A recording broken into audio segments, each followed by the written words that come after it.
Punch it to me.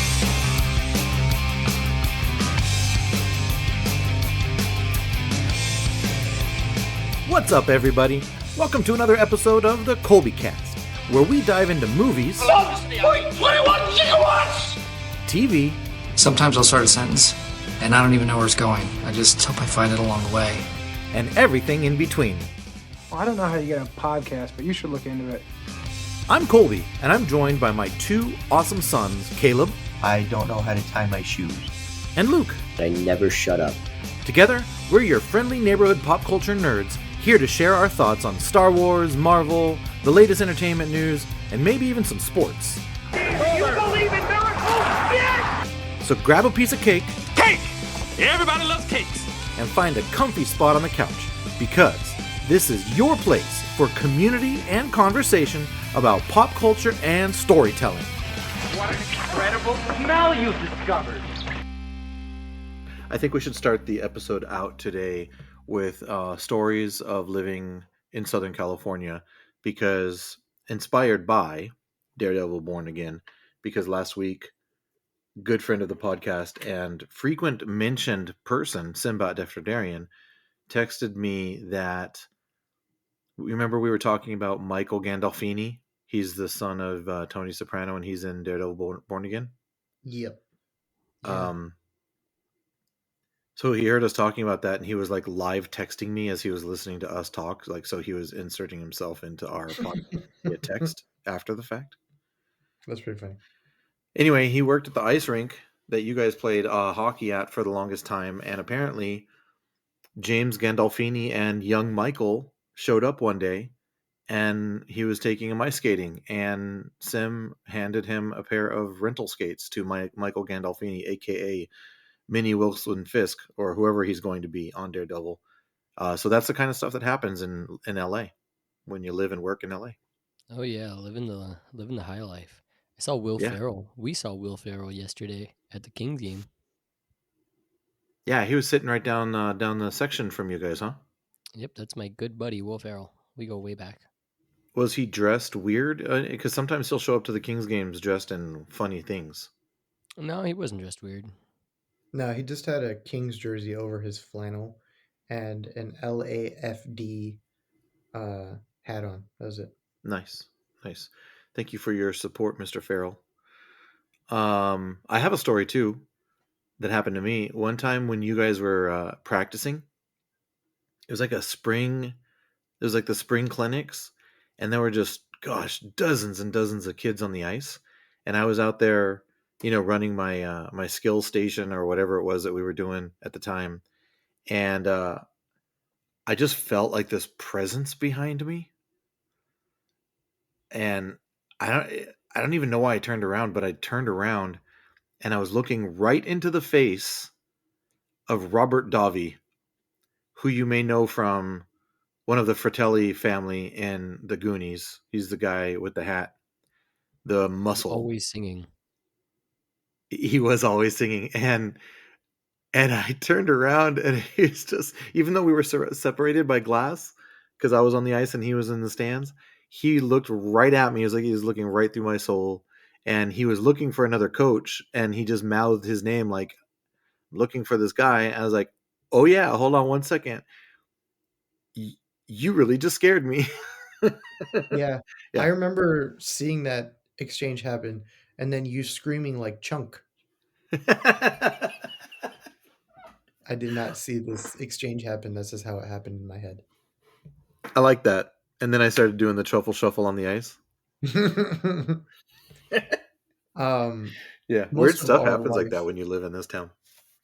especially when you spend most of your life in an ice rink anyway, because I remember seeing a good friend of mine and a podcast, Keanu Reeves, watching Luke play hockey. I wish I had gone up and said hello and thanked him for his work as a human being. I gave the man his space. I respected it, but I was the creep, just like staring at him out of the corner of my eye the whole time. Well, I appreciate the segue, because if you want to say hi now. He's right here. Oh, hey, Keanu. Hey, man. You want a sandwich? Would you like a sandwich? I'll give you a sandwich. Have you You seen that like guy? That guy sandwiches? probably doesn't eat carbs. He's John Wick. He can eat whatever he wants. He's. I'm sure he has 8,000 calories that he burns a day or whatever in training. Yeah. So fun stories from SoCal. That's brought to you by nobody, by Marvel, because we're going to talk about Daredevil episode 3, the hollow of his hand tonight. But you did mention that you saw Will Ferrell at the Kings game. You guys were like front row seats, huh? Last night at that game against the Islanders. What was that like? You guys are super famous now. Yeah, we're kind of a big deal. I don't like to talk about it much, but it happens. Yeah, we based off of Luke's actions, and then followed shortly by me just copying him out of fear of having FOMO. We willed Darcy Kemper into having a great game. It was a good game. They handled them last night. Mom and I were watching. We knew you guys were at the game, but we didn't know where you were sitting until we had stopped watching.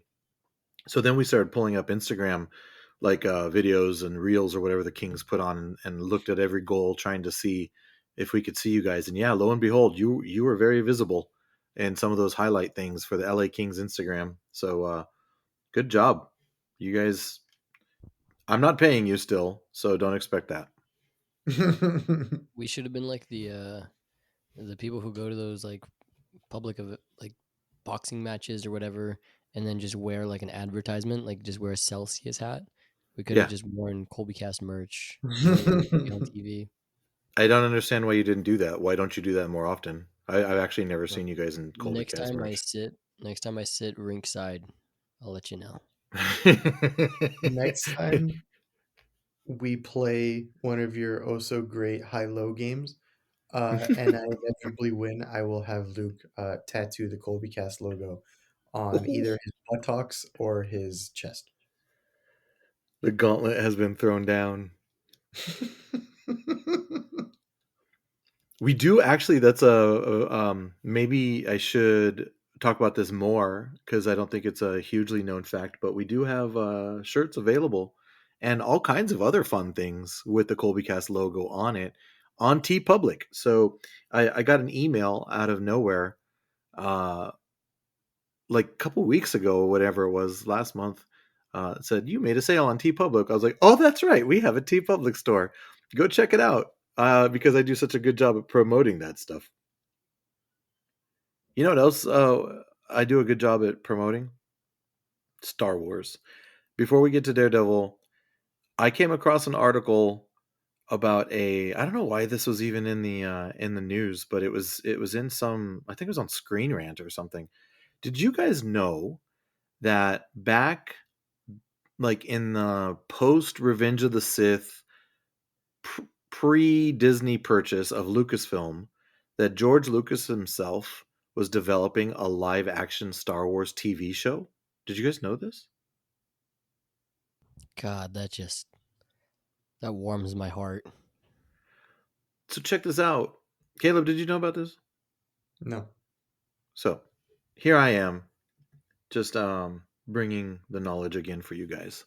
So it was going to be a TV show based on like the Star Wars underworld and like crime syndicates growing in strength and power in the early days of the Empire. So think like Bad Batch, but live action and gritty and violent. Because I know why it was in the news. Because one of the producers, Rick McCallum, he went on some podcast and was talking about this. It was going to be called Star Wars Underworld. They had 60 scripts written. So if you like one script per episode, right? They had 60 scripts, so 60 episodes written for this thing. He said that they brought in not just like script treatments or ideas, but like actual scripts that had been first draft, second draft, third draft in like ready to shoot kind of condition. They he had Rick McCallum had an appointment with an HBO executive to pitch the show to see if they could get it on HBO because the only um, network at the time that had the money and technology to produce what they had in mind was HBO. they produced a show like maybe you've heard of it, Game of Thrones. So yeah, they have money and technology.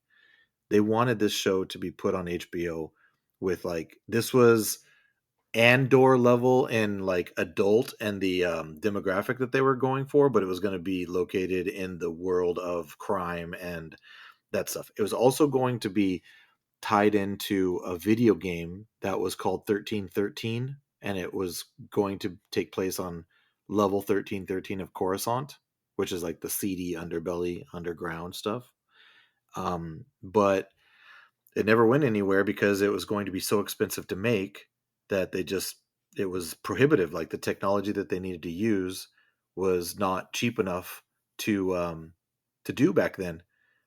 So what do you guys think about all this? Cowards. Make it happen now. It's so funny you say this as I'm watching The Bad Batch because, like, or not The Bad Batch, The Clone Wars. Because there's some episodes like there's the episode where Ahsoka gets her lightsaber stolen, so she has to go through through Coruscant and all the different criminals that are there and stuff, and it's so cool and all that. I would have loved to see something like that live action. Um, that Andor feeling is kind of there, right? The criminal aspect and the underworld and all that, but it Yeah. is a little bit different. Um, that's awesome. I would have loved to see that. So are they just gonna copy those scripts and use it for the show? Well, it's interesting you bring that up because the author of the article that I was reading, that was the point they were making was like it's unclear if these scripts got given to Disney during the purchase or like what the status of these scripts are. But that was his point was like these things are out there and now the technology is way more advanced and cheaper to make. Like you've got this volume sitting there, all these volumes all over the world that you could probably produce a show at less of a cost. So I don't know. You know me, I'm always down for more Star Wars, but yeah, I would watch a criminal underworld type of thing that was conceived by George Lucas. Yeah, give it to me. So I don't know, maybe 2028, 2029. Celebration is coming up in a matter of weeks. Maybe they'll have something for us on that front. So let's get into some Daredevil. Uh, but think somebody on this podcast mentioned to me just a few hours ago that he had a theory, and that theory was about Foggy Nelson.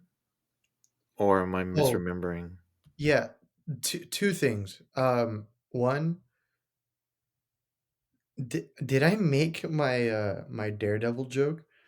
I can't remember because my brain is foggy.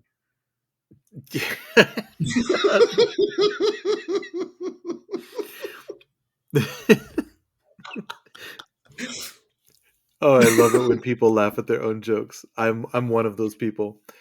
I love Boo. I love how bad it is because I'm just gonna keep making it because it was funny the first time, even if Luke doesn't think or like audibly laugh, it was still a good joke. This time it was so bad I had to make it. Yeah, that's good. That's good stuff.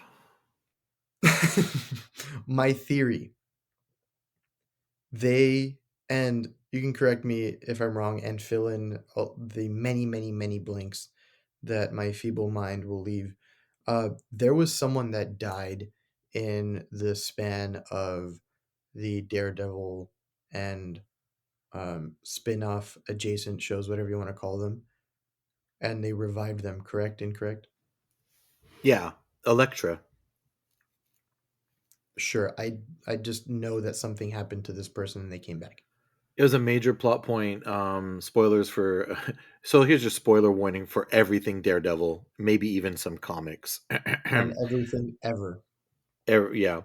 Elektra died supposedly at the end of season 2 of Daredevil when it was on Netflix. And that's a major plot point going into the Defenders because she was resurrected by the Hand.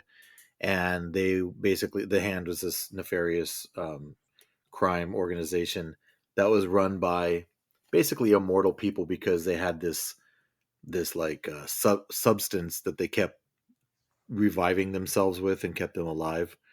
And that's what they used on Elektra. And they did that because they called her the Black Sky, which is like this ultimate weapon, like this super killer that they needed to have in order to get to more of this substance that kept them alive. So that's basically what that was. But yeah, then a building fell on her at the end of Defenders. So there you go. Now you don't have to watch the Defenders.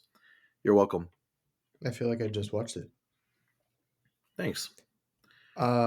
So with that in your mind, you have the context for a part of one theory. Um, then I feel like nobody ever really dies in sellout shows and movies like Disney and Marvel, and I'm not going to say the next one.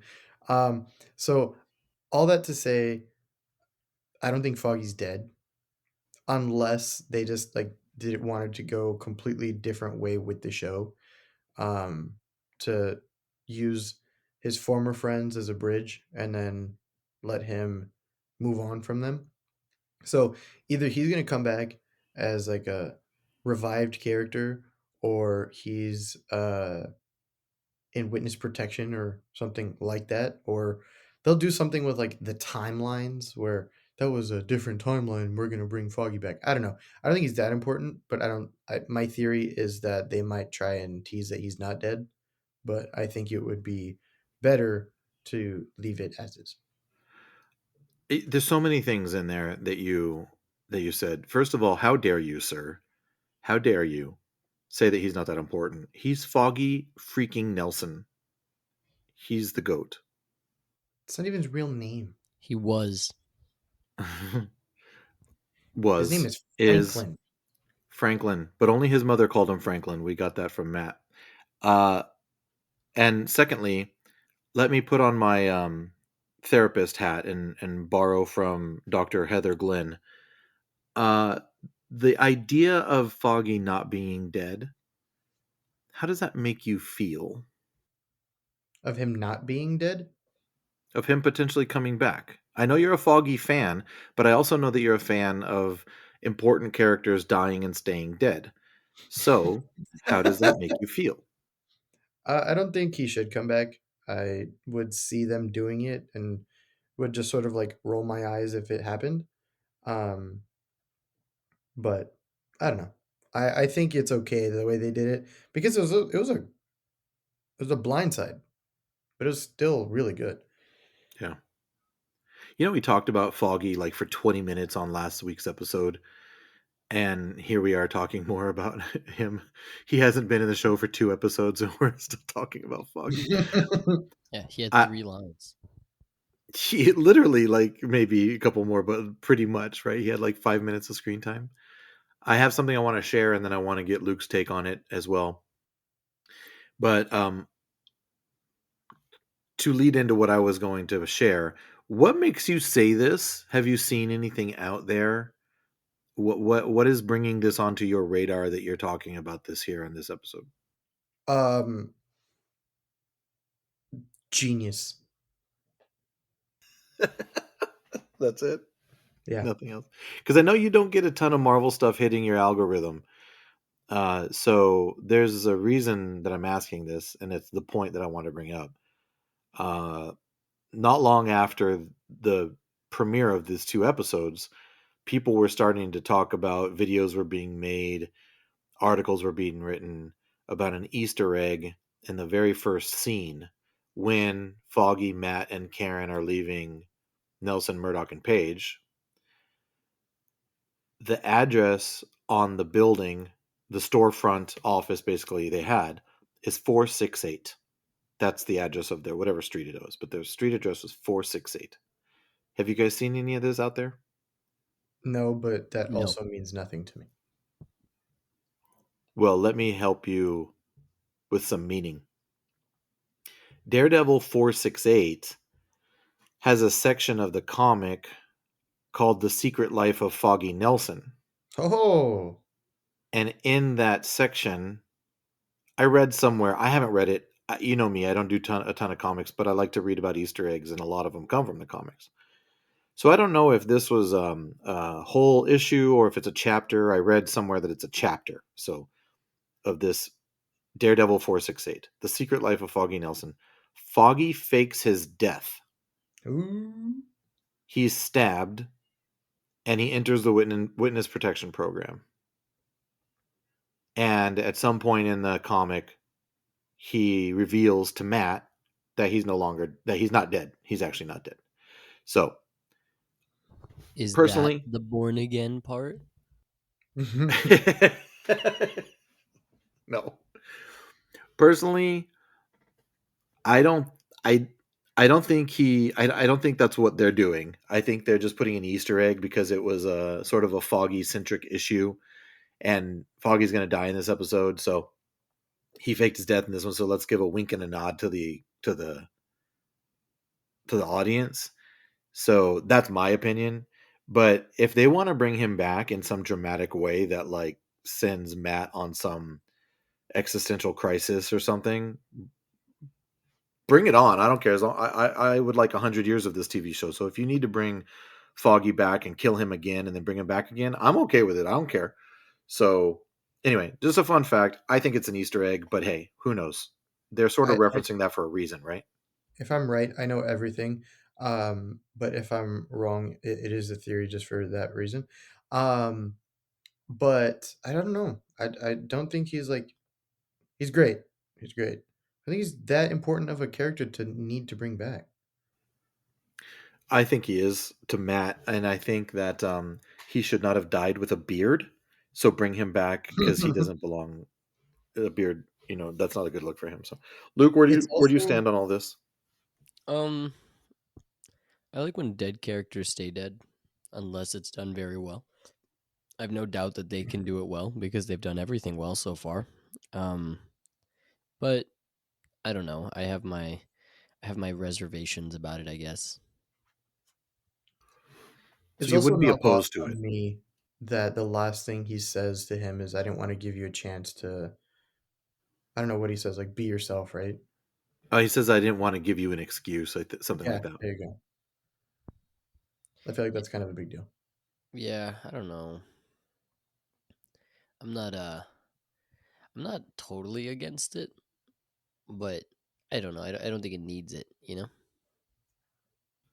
No, I agree, especially after seeing this episode and having two full episodes now of Matt in this new world with these new characters outside or beyond the relationship that he had with Karen and Foggy. We got another episode deeper into this new show, this new iteration of Daredevil.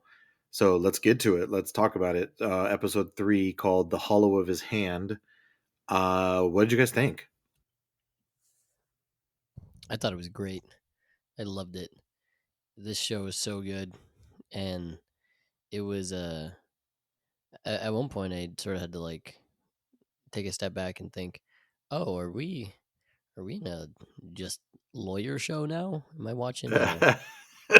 Because that was really all it was, right? Yeah, But I loved it. I had no issue with any of it.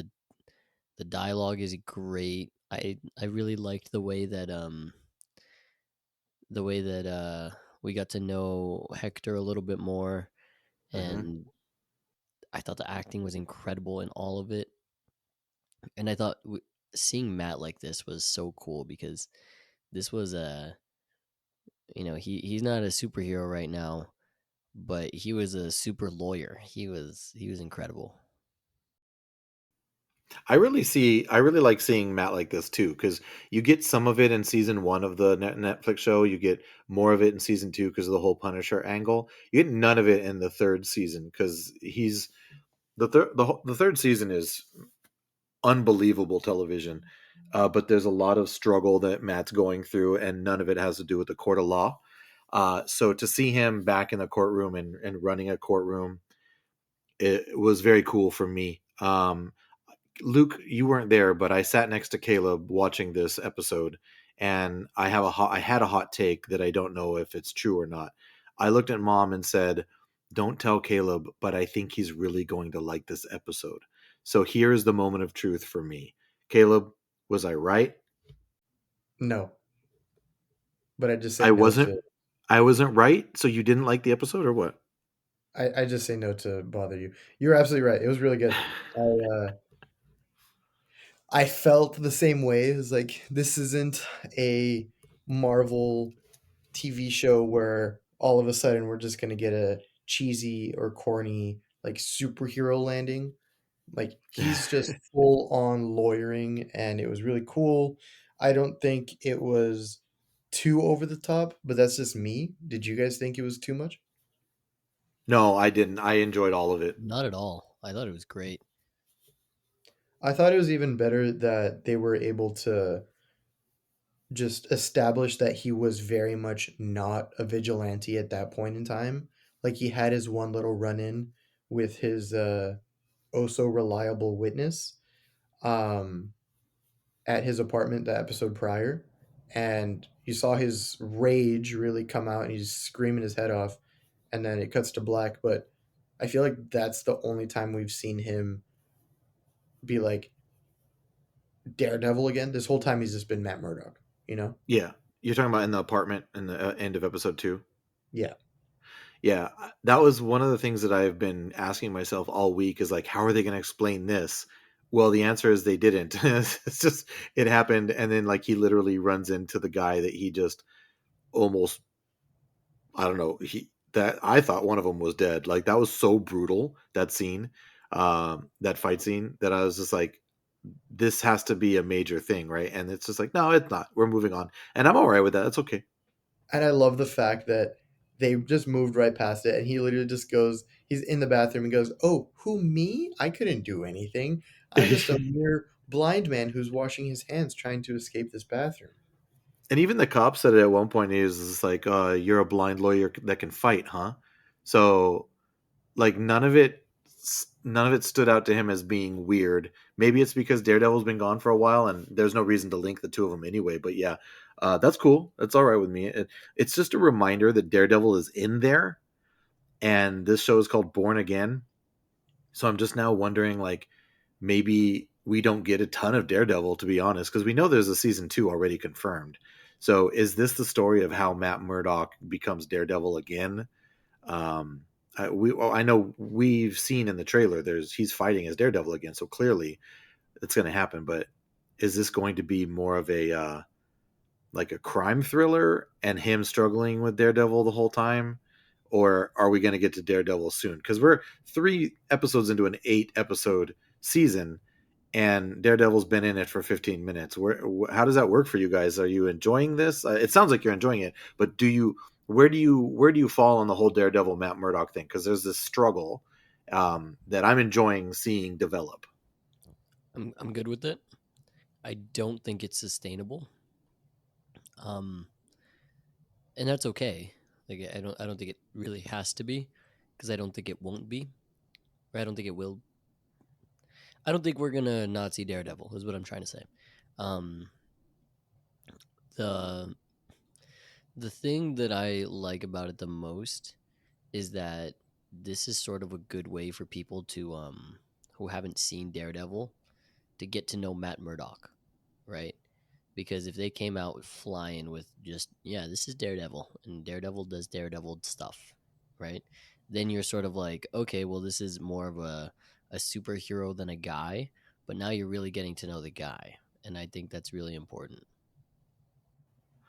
That's a very good observation because you get a chance to see that in the Netflix shows, but it's through scenes and relationships with Foggy.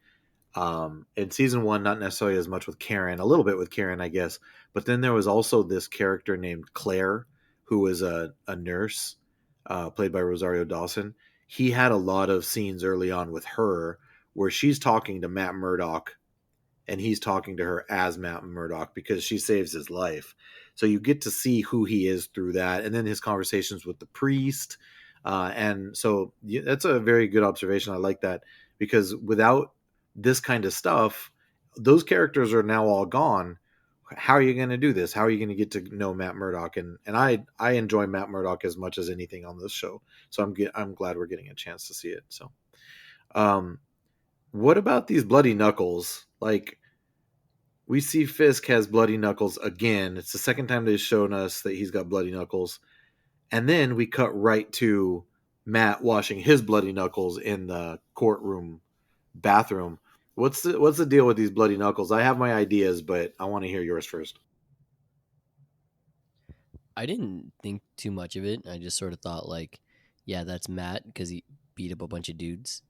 But the Wilson Fisk one, that one, I don't know. I don't really know what that was about.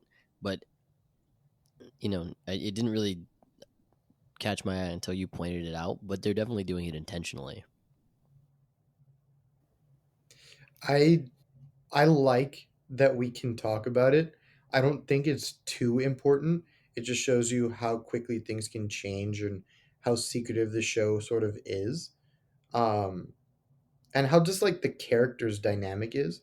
I don't necessarily think that they did it because they're fighting each other. Like that's definitely not what I'm thinking. Um because I don't see this show as one that's going to have a bunch of like flashbacks and whatnot, but it's still a good question to ask because it seems like Fisk is very much like, no, I'm keeping my hands and my conscience clear right now, but that's not the case. And that's one of the reasons why I bring it up because like both of these characters, and they made a point of highlighting this in the first two episodes. Both of these characters have left or supposedly trying to or have left their alter egos, right? Wilson Fisk literally tells Matt when he says the Kingpin is back, he says no. He shuts it down. He's like, no, I'm Wilson Fisk, the mayor, not the Kingpin. So that's like that. And then he talks about, and of course, Matt is doing the same thing with Daredevil, right? He's leaving him behind. But Fisk says to Matt in that diner scene, that it's a struggle to fight the violent nature that lives in them. And I'm really enjoying the contrast that they're highlighting in these two different people who Matt is a good guy, Fisk is a bad guy, trying to be a good guy apparently, but he's got bloody knuckles for a reason. He has some dude named Adam out there who I'm sure he's not happy with, who got name dropped again in this episode. So are we to believe that he's doing some violent stuff? Is he giving into that violent nature? Matt seems to be holding his own. Of course, he defended himself, but I just like that they're putting that in our brains again. That both of these guys are struggling with that, and they're doing it in a very creative way, just visually. We don't get that through dialogue. We're just getting it through like these shots of their own bloody knuckles. And it's one of my favorite parts of the show is that it's not afraid to be slow and to breathe and to take its time. So, anyway. And that's why this show is so good. It tells stories visually, it tells stories through dialogue. It's had incredible action scenes, but it's definitely in the minority. It's dialogue heavy and like you said, it's a slower pace, but it doesn't feel slow because it's a well told, entertaining story. And I'm very grateful that this show is like this for two reasons. One, uh, the Daredevil original show was very much like this too, right? Oh, absolutely. Absolutely. And second, I don't think I could watch them ruin Daredevil. Oh, I almost shudder to think what they had planned. Like their original plan for the show was supposed to be like a 22 episode season, which to me seems like much shorter episodes. So I don't think you get this type of show when you're looking at 30-minute or less episodes per week. Number one, number two, we know that they scrapped it after filming the first six, and then the strikes happened and whatnot, and Vincent D'Onofrio and Matt Murdock said, "Hey, listen to what we have to say about these characters," and they sort of got them to retool it. Plus, I don't think Kevin Feige was happy with what he saw out of those first six episodes.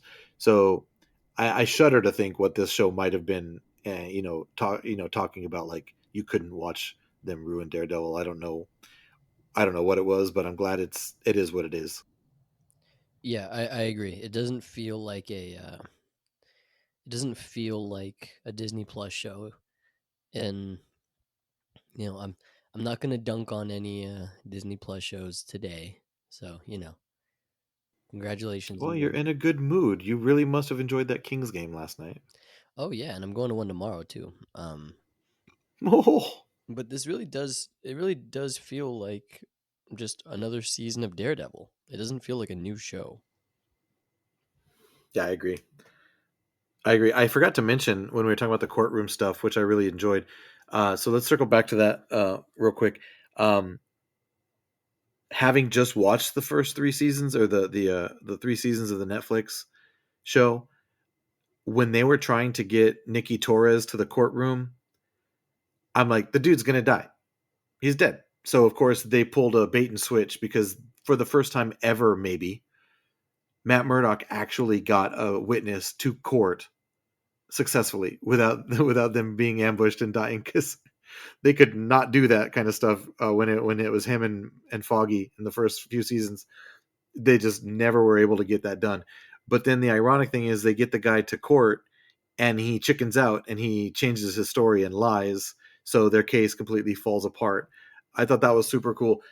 Caleb, I knew you weren't sold. I knew you knew that he was going to make it just by what you said to the TV.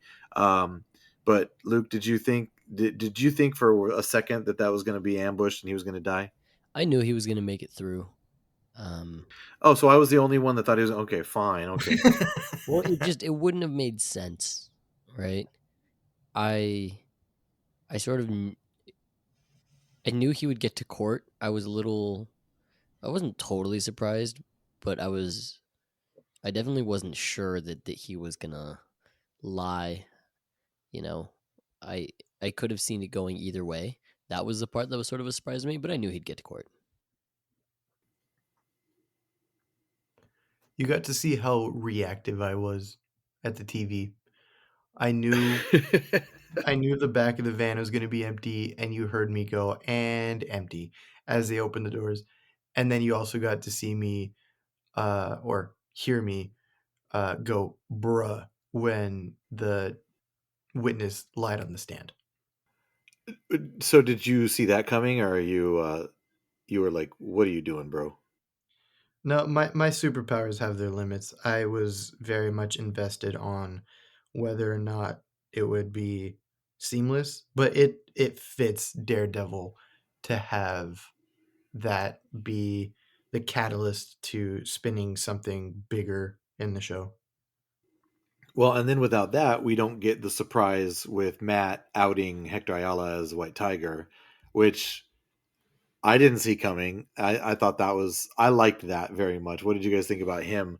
I mean, here's a vigilante. I know he's not practicing right now, but a former vigilante, a reformed vigilante, uh, outing another vigilante, like that's troublesome. I mean, imagine if Hector had found out somehow that. What do you think Cherry was thinking? Like the dude knows Matt Murdock was Daredevil, and there he goes, like outing White Tiger in the courtroom.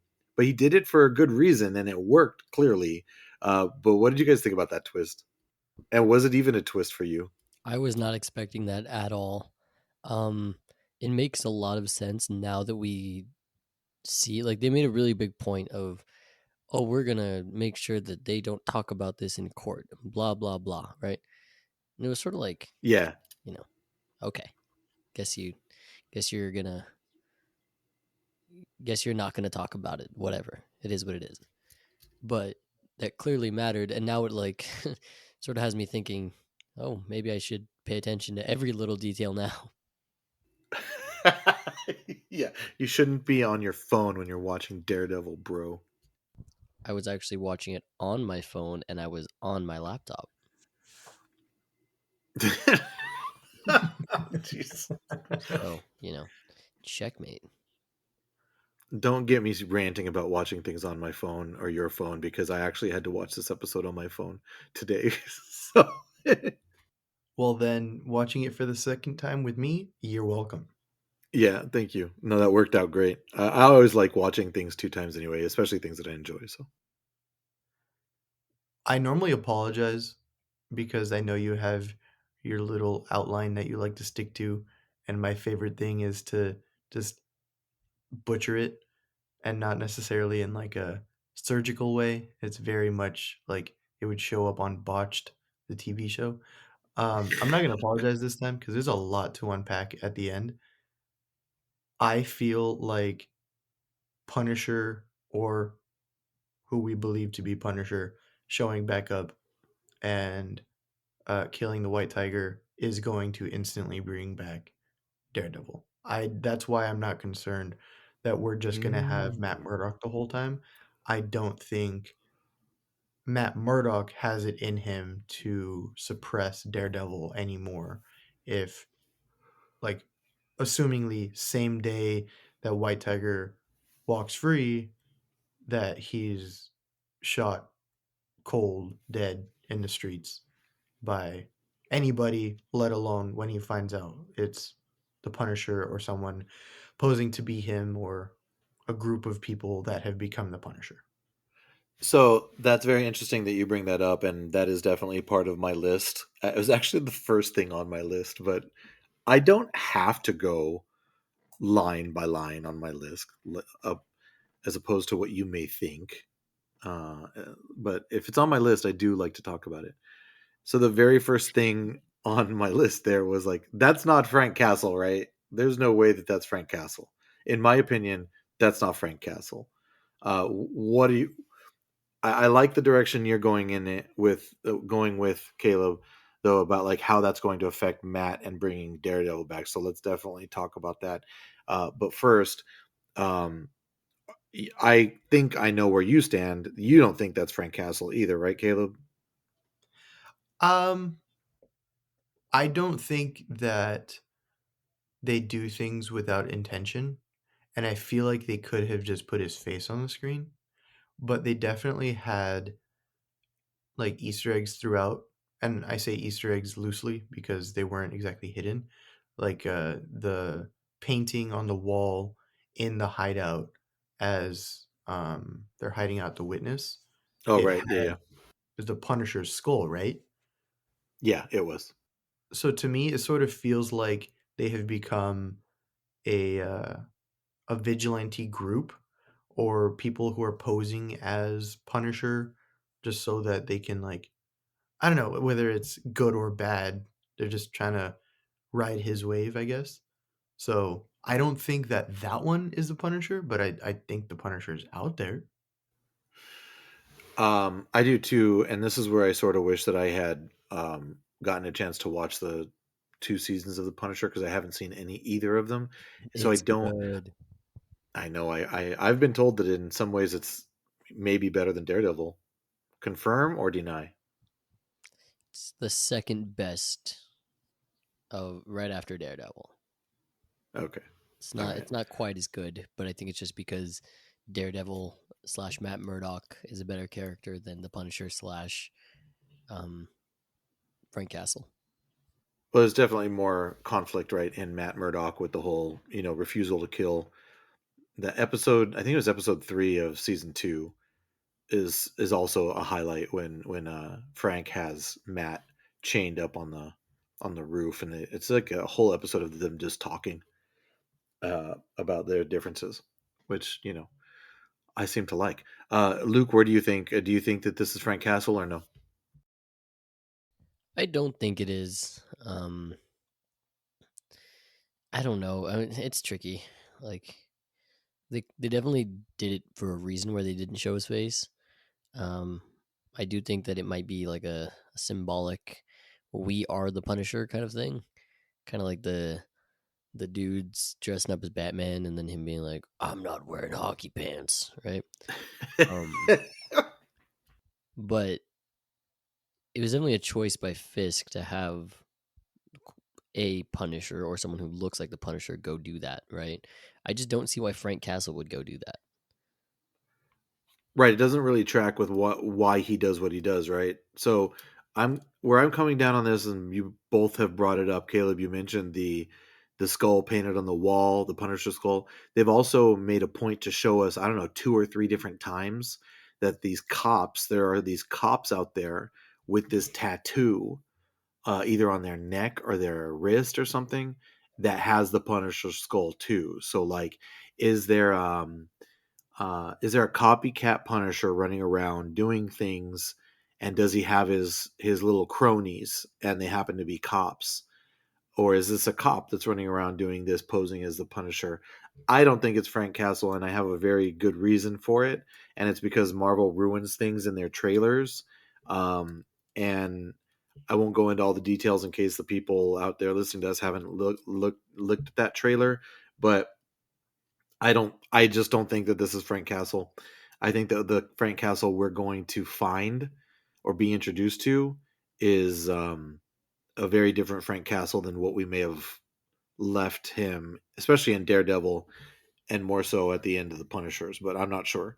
Um, but what is it going to do about bringing Daredevil back? I wouldn't be surprised if we get one more episode without Daredevil, and it might be Matt trying to investigate this murder, right? And see, like, because he's if he gets reports that it was somebody wearing the Punisher skull, he knows the Punisher. He knows it's Frank Castle. He's going to do what he can to try to find him. I would imagine.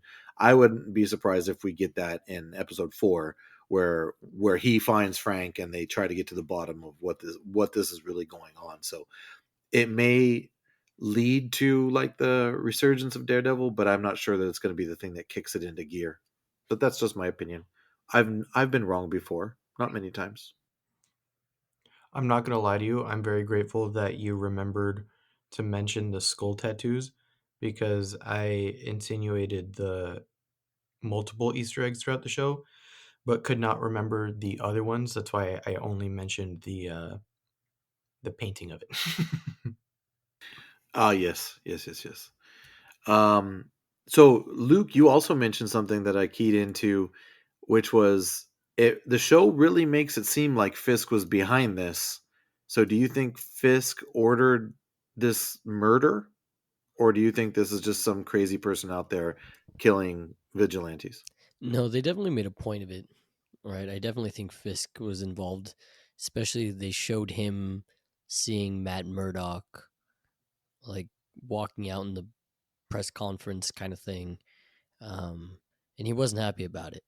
So he's Yeah, not. did you notice the quote? The person saying the person asking the question in that interview, he said, "Cops and Mayor Fisk are calling you a cop killer, not just at Hector Ayala, but actually Matt Murdock." Did you catch that? Yeah, yeah, I caught that too, and I thought, okay, well, there's the seed was already planted of the both of them were going to be keeping an eye on each other, and this sort of felt like Fisk swinging first, you know. Um, Ah, yeah, yeah. so I don't know. I definitely think he put out the hit, but I it, it could be his wife because she seems to be kind of off her rocker right now. She's more the Yeah. kingpin than the kingpin. And then what's the dude in the suit who paid the 1.8 to the other guys? What's his name? Oh yeah. Oh, I don't remember his name, but yeah, is it Devlin? I don't know. I don't know. But he makes a point of also saying like I don't work for the mayor, I work for the man. That I Yeah, I feel like like that that part. just yeah, it was kind of cool.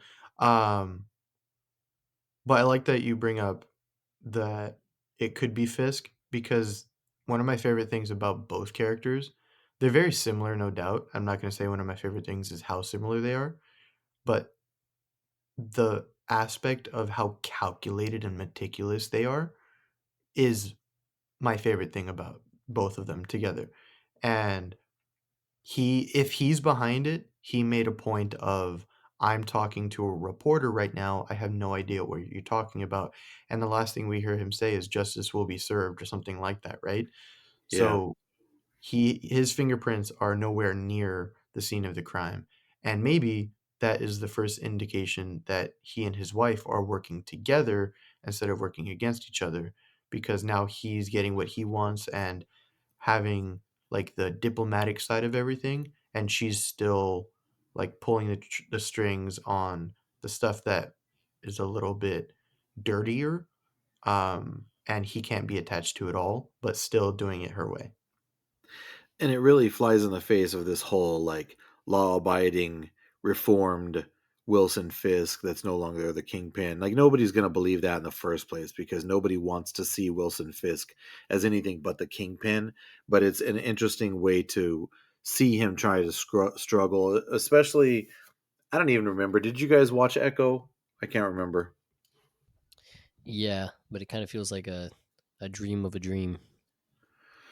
Sort of, but something important happens at the end of that where like she's channeling like energy from her ancestors and she sort of like puts her hands on his eyes and on Wilson Fisk's eyes and they don't explain what she does there and he even stands up and he's just like what have you done to me? What did you do to me? And they don't answer that question, but it's sort of implied that at least the way I understood it was like that she's helping like heal some trauma that makes him a bad dude.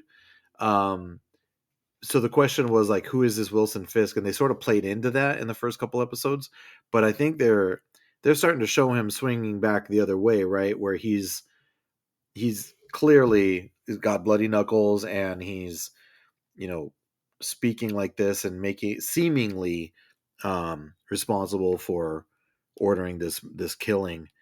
And I could see that being that something that ties into Daredevil coming back. um yeah, it's sort of like an arms race, right? These two guys are like all they do is play chess with each other, and that's part of the appeal of this show. Like these two characters are like a Batman Joker situation, that they are enemies, but in a way they need each other, and that's how they're just fascinating to me. It's so cool. Yeah, I agree. I agree. Yes, it is Matt Murdock's show, but Wilson Fisk is almost as important in it as Matt Murdock is. Um, Yep, it's Falcon and Winter Soldier. It's Daredevil and Kingpin, right? Um, I you know I don't want to be halfway through the show and still try to figure out who Kingpin is or what his motivations are. I think it's going to start revealing itself. I think it already has started revealing itself. But I I agree. I think the mystery and the little dance back and forth, it's fun for now, but it needs to amount to something, and it will. It will. But yeah, I you mentioned it earlier. I wouldn't be surprised at all if we didn't see Matt Murdock for an episode, and there was just an episode centered around Frank Castle. That'd be Oh, great. interesting. I mean, he's confirmed to be in it. John Barenthal is in it, so we will be getting Frank Castle at some point. Before we finish off the discussion, there I got a couple other things that I wanted to get to, and I want to make sure that you guys have anything. If you have anything, you have your opportunity to talk about it. But one of the things that I thought was a super effective scene was when Matt was cooking and Heather is there, and that toast that she makes was, I mean, to quote Luke Mead, great writing. Great writing. Like I love the fact that she brought up Foggy. I loved how Charlie Cox like conveyed his pain just through his facial expressions and body movements. Um, I love the story he told about the bottle of O'Melveny, and then that toast that she made. May they be held in the hollow of his hand. Gosh, it was just beautiful.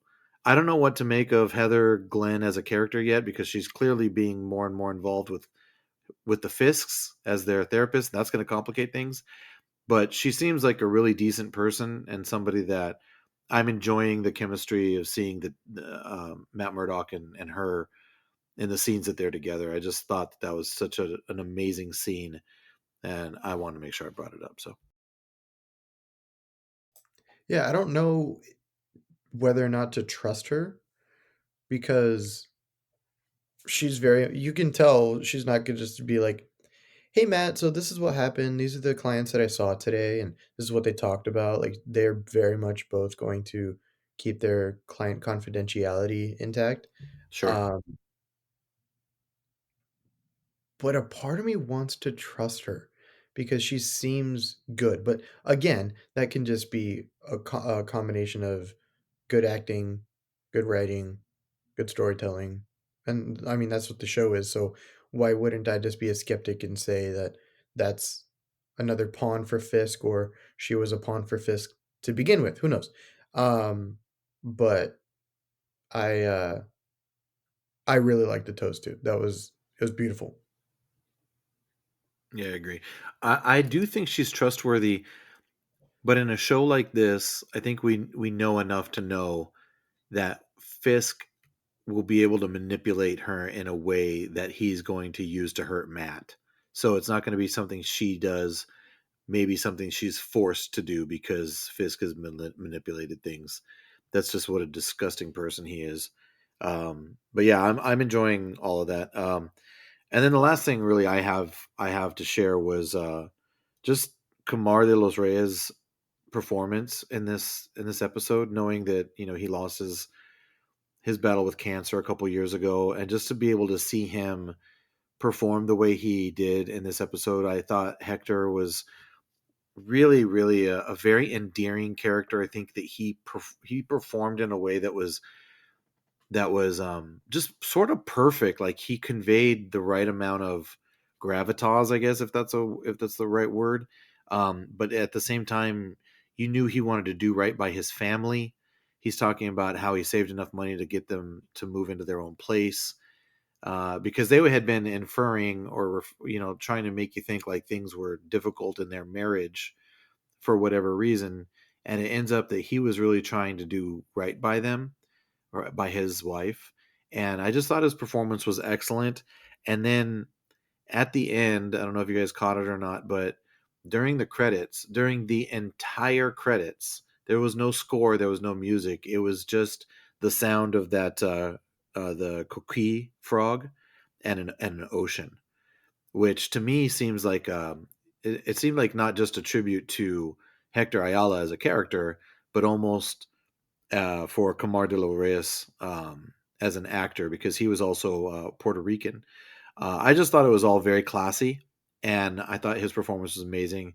And you know, I was shocked by his death at the end. Like I was legitimately surprised when whoever that is came out of the shadows and shot that guy right in the head. So I just thought it was a great performance by him. Just thought I'd throw that out there and see what you guys have to say about it. Absolutely, I thought he was great. I did not expect him to die at all, especially like how sudden it was too. That was jarring, but I thought it was great. I thought he did a great job, and you know, you don't really it. It's so weird to say because he like got a happy ending and then didn't, right? Yeah. And it's really hard to it's really hard to like put into words for anybody who hasn't seen Daredevil, because that sort of is Daredevil, like in a nutshell. Like anytime something good happens, excuse me, anytime something good happens, it gets so much worse so fast. Yeah, I couldn't put it any better than that. Like nobody gets a happy ending in the Daredevil TV show. I don't know of anybody that has. So yeah, this is just another example of that, and the way that it was executed too, for lack of a better phrase, just a brutal way to die. They aren't pulling any punches. This is still very true to the way that they did the first series. All right. Well, is there anything else that you guys wanted to get to that we didn't talk about? Because that was a pretty comprehensive conversation about this episode. Yes, we're very analytical. So analytical. Um, I'm okay with the lack of Karen. Yeah. Well, I'm not sure that Karen's going to be around at all. I mean, there's no reason for her to be, unless Frank Castle brings things into, because she and he are connected in a lot of ways, right? Yeah, but I thought about it and I was like, you know what? This this is kind of just Matt Murdock, and I'm okay with that. Yeah. This is Matt's story right now. Definitely. A couple more like logistical questions, I guess. Um, did they cast the original actor for the Punisher in this show? Yeah, they did. Oh, really? Oh, Yeah, cool. John Barenthal is confirmed to be in it. He was in the trailer.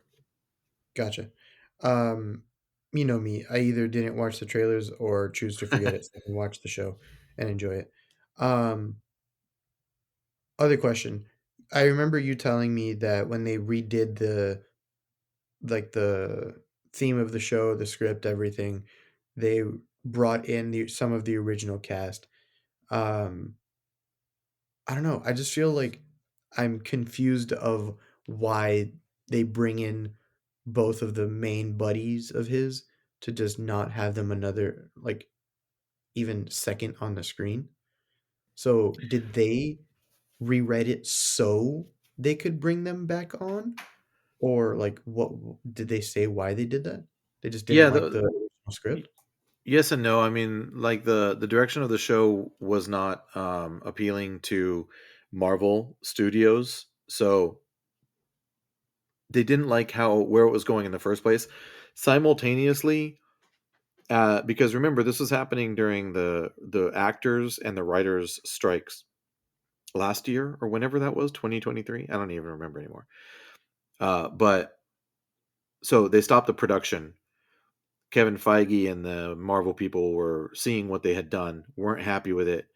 At the same time, the Charlie Cox and Vincent D'Onofrio, there's reports out there saying that they got wind of this and started to lobby hard to try to bring to connect it because it wasn't originally going to be connected to the Daredevil Netflix series. This was going to be Ah, only an MCU thing, not necessarily connected to any of that. At that time, they hadn't even confirmed that that stuff was in the MCU or not. It was always just sort of seen as this thing that was out there. It referenced a few things in the MCU, but it was never confirmed that it was there.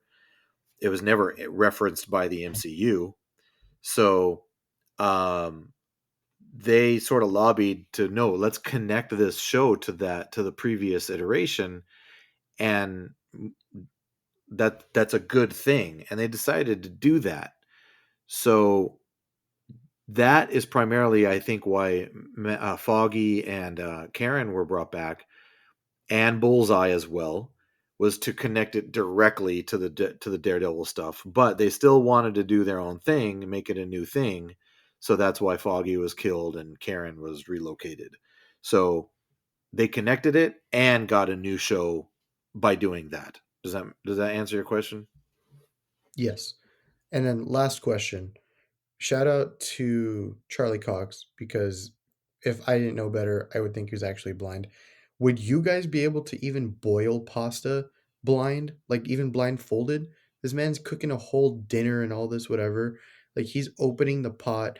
Like you have to sort of look at pasta or just try and eat it to make sure it's cooked. He just like put his hand over the steaming pot, and to me it was like, all right, this is the right temperature for the boiling to be done. Like that was Hmm. crazy to me. Yeah, but he also like his echolocation or whatever. That's what I was gonna say. Not only does Charlie Cox have to act visually impaired playing Matt Murdock, but Matt Murdock has to act visually impaired in front of everybody because he actually can see that stuff, That's pretty funny. which just sort of breaks my mind. Um, yeah. So, all right. I I love never really questions. thought of it like that. I never really thought of him just being able to see all the time. To me, it was like his equivalent of like a spidey sense. It was like, oh, I can sense something's going wrong. Now I'm going to have like super hearing and be able to see the things going around me.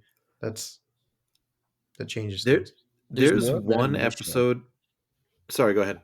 There's more of that in this show than in the previous shows. Like they didn't do it 3 seasons of Daredevil. They did it a handful of times. They've already done it what 3-4 times in 3 episodes. Yeah. I was thinking of this one episode where he's explaining, again, I think it's to Claire, what it is, how he can see. And he talks about how it's not just his sense of hearing that is increased, but it's his smell, it's his taste. Like he knew somebody had blood on their shirt because he could taste the blood or smell the blood or something. He can hear people on a cell phone four floors above him in a high-rise building. He can hear people's steps and know it's them by their step or their heartbeat or whatever. So it's definitely super powered, but it's all based on his senses. And then they actually show like what he can see, and it's all like, yeah, it's like, I don't even know how to explain it. It's just like sound waves and all these things that are just like sort of creating an image for him to see. It's brilliant. It's just the coolest stuff. Could you imagine how quickly the show would be over if he could just like look down at the guy's wrist and see his tattoo, or look at the guy's neck and see his tattoo, or if his like echo whatever location, eyes without eyes, could just like sense the tattoo? It'd just be done in a hurry. Yeah, that's a good question. Like, how has he seen? Could he see those tattoos the Yeah, way or that his smell senses them. work? But you can't. Can you smell a shape? You might be able to smell the ink, but you're not gonna be able to smell the shape of the design. Oh, that's a horse tattoo. I can tell by the smell. I smell a horse on you.